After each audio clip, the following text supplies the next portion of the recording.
PDF के लिए Telegram join करें। डिक्टेशन स्टार्ट होगा 5 सेकंड के बाद।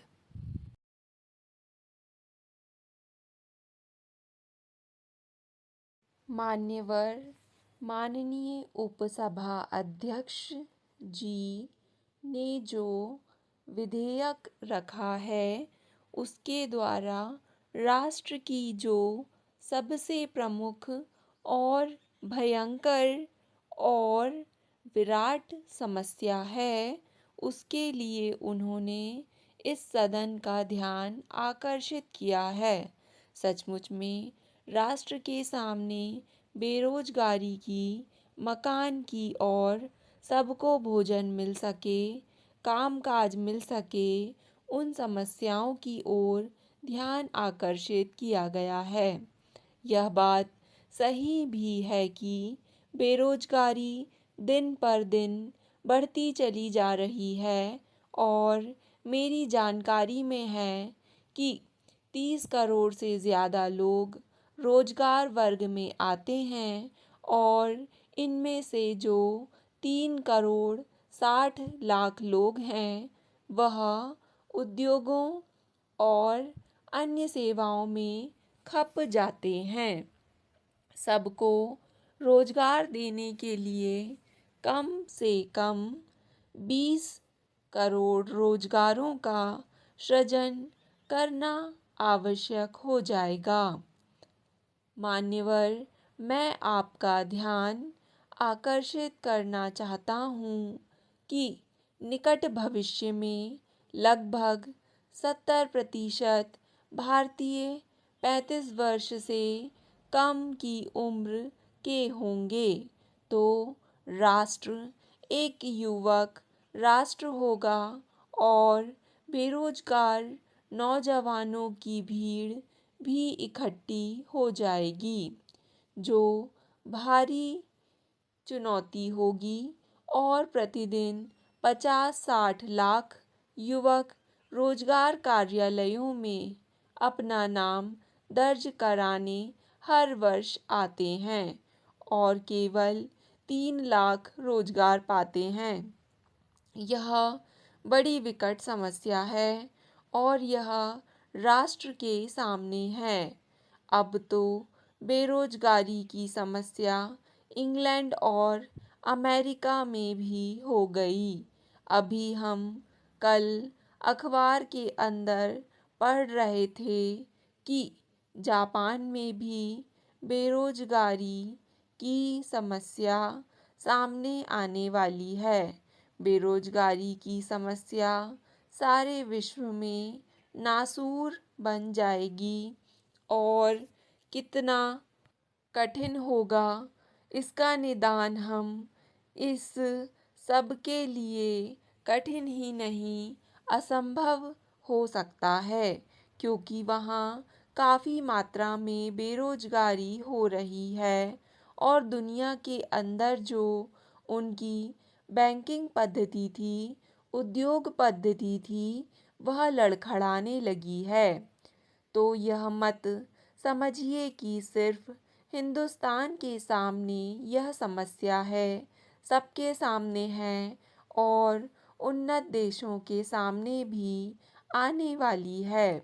इस बात के संकेत सारी जगहों से आ रहे हैं, लेकिन मुझे खुशी है कि भारत सरकार ने, कांग्रेस की सरकार ने इस चुनौती को बड़ी गंभीरता से लिया है और अब तक की जितनी योजनाएं प्रस्तुत की गई हैं उन सब में इस बेरोजगारी की समस्या को समाप्त करने के लिए और इस समस्या से जूझने के लिए समय समय पर अनेक प्रकार के उपाय किए गए हैं।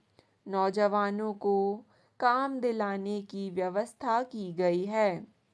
महोदय, सारी योजनाओं का तो वर्णन नहीं करना चाहता, लेकिन उदाहरण के तौर पर मैं जवाहर रोजगार योजना का उल्लेख करना चाहता हूँ। योजना में 2100 करोड़ रुपए का प्रावधान रखा गया है और उसके माध्यम से 10 करोड़ श्रमिक दिवसों का काम पैदा किया जाएगा और इसमें से 30% काम महिलाओं के लिए आरक्षित किया गया है। कांग्रेस सरकार ने कभी इस चुनौती को हल्केपन से नहीं लिया, बल्कि अपनी योजनाओं के जरिए से सरकार बराबर इस चुनौती से जूझती रही है। आशा है सरकार द्वारा किए गए कार्यों का अच्छा परिणाम सामने आएगा। माननीय उपसभा अध्यक्ष जी, मैं कहना चाहता हूँ कि समस्या बड़ी विकट है, लेकिन समस्या का हल जो होगा वह केवल कोई जादू की छड़ी घुमा देने से नहीं होगा, बल्कि हमारी सरकार की जो पंचवर्षीय योजना है उसके अंदर उद्योग धंधे लगाए जाएंगे। लघु पैमाने के क्षेत्र के अंदर स्वरोजगार कार्यक्रमों को बढ़ावा दिया जाएगा। बुनकरों का काम या जितने भी देहात के कुटीर उद्योग हैं, अपने हाथ से जो पुश्तैनी काम कर रहे हैं उनको बढ़ावा दिया जाएगा और इसके लिए उन्हें आर्थिक सहायता दी जाएगी।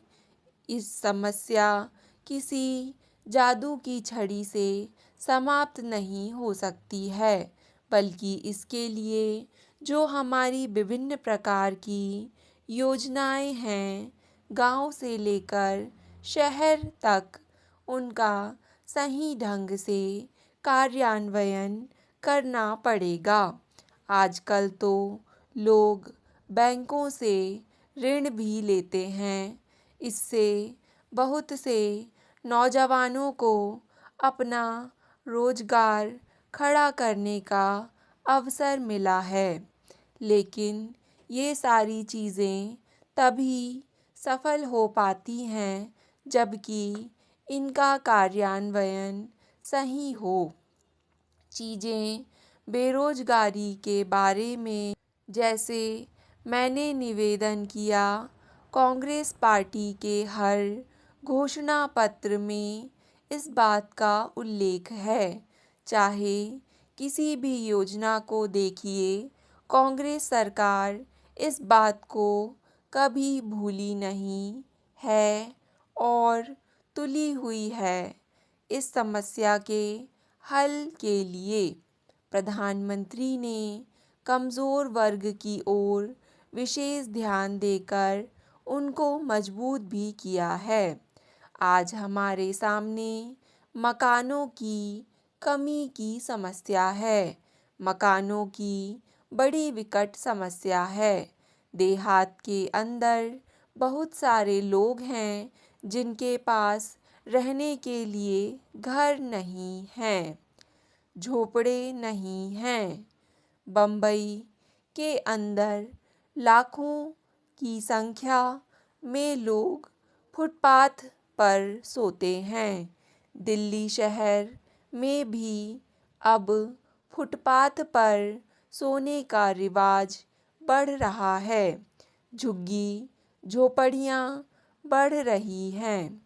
तो मकान दिलाने की जो समस्या है वह अपनी जगह है, लेकिन पिछले दिनों गरीब हरिजनों को दिल्ली में जो घर दिए गए वह इतने छोटे और कमज़ोर बनाए गए कि उनसे कोई काम नहीं चल पाया, ना वह रह पाए, ना ढंग से बन पाए।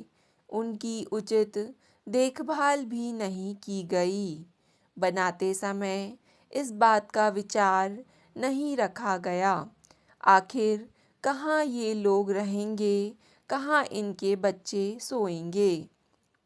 पुश्तैनी काम करने वाले लोगों को जो स्थान दिया गया है वह स्थान ठीक नहीं हो पाया है।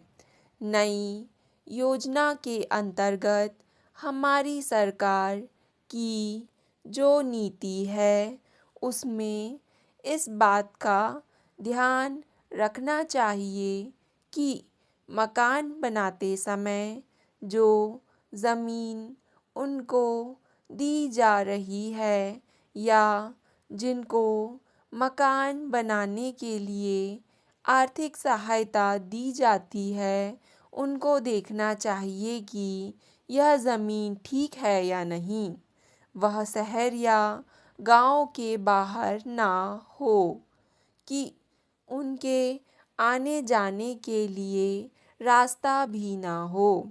यह भी नहीं होना चाहिए कि वह भूमि तालाब या गंदी नालियों के पास कोई प्लॉट खाली पड़ा हो वहाँ बनाए जाएं, जहाँ रहने के लिए स्वास्थ्यवर्धक स्थान हो वहाँ उनके लिए मकान बनाए जाएं। स्टॉप। डिक्टेशन पसंद आए तो वीडियो को लाइक तथा चैनल को सब्सक्राइब ज़रूर करें।